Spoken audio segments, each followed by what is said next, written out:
کہتے ہیں کہ سلطان صلاح الدین ایوبی رحمۃ اللہ علیہ کو ان کے جاسوسوں نے بتایا کہ ایک عالم دین ہے جو بہت اچھا خطاب کرتے ہیں، لوگوں میں بہت مقبول ہو گئے ہیں۔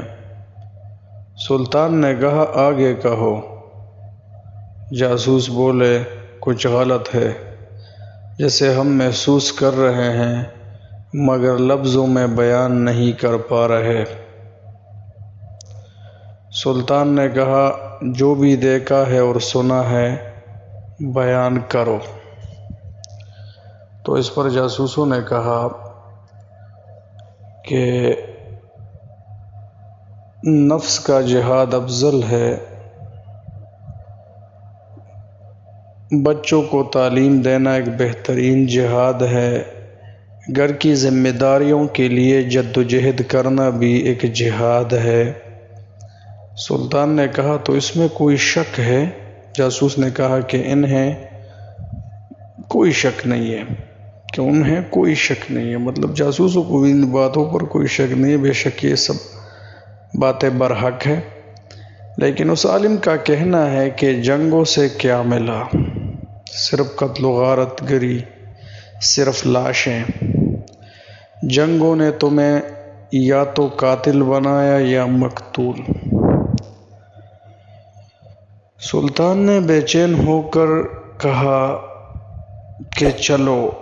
وہ اٹھے اور اسی وقت عالم سے ملنے کی ٹانی۔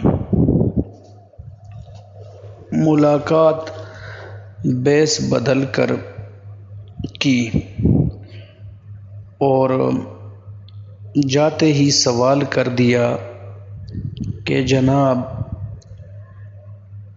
ایسی کوئی ترکیب بتائیے کہ بیت المقدس کو آزاد اور مسلمانوں کے خلاف مظالم کو بغیر جنگ کے ختم کرایا جا سکے۔ عالم نے کہا کہ دعا کریں، بس دعا ہی سے یہ سب کچھ ممکن ہے۔ سلطان کا چہرہ غصے سے لال ہو گیا۔ وہ سمجھ چکے تھے کہ یہ عالم پوری صلیبی فوج سے بھی زیادہ خطرناک ہے۔ تو سلطان نے سب سے پہلے اپنے خنجر سے اس عالم کی انگلی کاٹ دی۔ وہ بری طرح چیخنے لگا۔ اب سلطان نے کہا کہ اصلیت بتاتے ہو یا گردن بھی کاٹ دوں؟ پتہ چلا کہ وہ سفید پوش عالم ایک یہودی تھا۔ یہودیوں کو عربی بخوبی آتی تھی، جس کا اس نے فائدہ اٹھایا۔ سلطان نے پایا کہ اس کے جیسا درس اب خطبوں میں عام ہو چلا تھا۔ بڑی مشکل سے یہ فتنہ روکا جا سکا۔ اس وقت بھی پوری آبوتاب سے رواں دواں ہے۔ اب بھی فلسطین دعاؤں سے آزاد کرانے کی مہم زور و شور سے جاری ہے۔ اپنے حصے کا کام کیجیے۔ اصل ہے جہاد بالقتال۔ اگر خود کرنے کے مواقع میسر نہ ہو تو جو کر رہے ہیں ان کی اعانت، وگرنہ جہاد بالنفس دوسرا درجہ ہے، اس پہ عمل کیجیے۔ وہ ہے معاشی بائیکاٹ، جو اہل یہود کی دکھتی رگ ہے۔ تو میرے دوستو، سلطان صلاح الدین ایوبی رحمۃ اللہ علیہ جیسے حکمران اب اس دنیا سے ختم ہو چکے ہیں۔ وہ اس طرح کے درد رکھنے والے حکمران تھے جس کے سینے میں درد تھا۔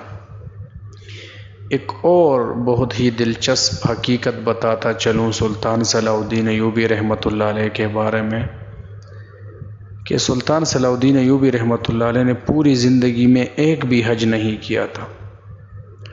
اسے حج کی آرزو تھی۔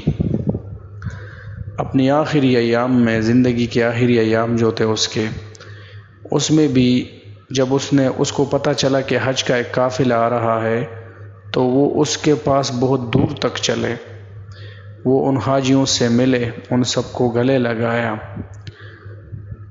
اور ان سے گلے لگ کر روئے۔ کیونکہ سلطان کو خود حج کرنے کا بہت زیادہ شوق تھا۔ اسے مدینہ منورے میں حاضری کی، بیت اللہ شریف میں حاضری کی بہت ہی تمنا تھی، لیکن جہاد میں مصروفیت کی وجہ سے وہ نہ جا سکے۔ تو ان لوگوں نے پوری زندگی جہاد کے لیے وقف کر دی تھی، اور آج کل جو ہے وہ سب آپ کے سامنے ہے۔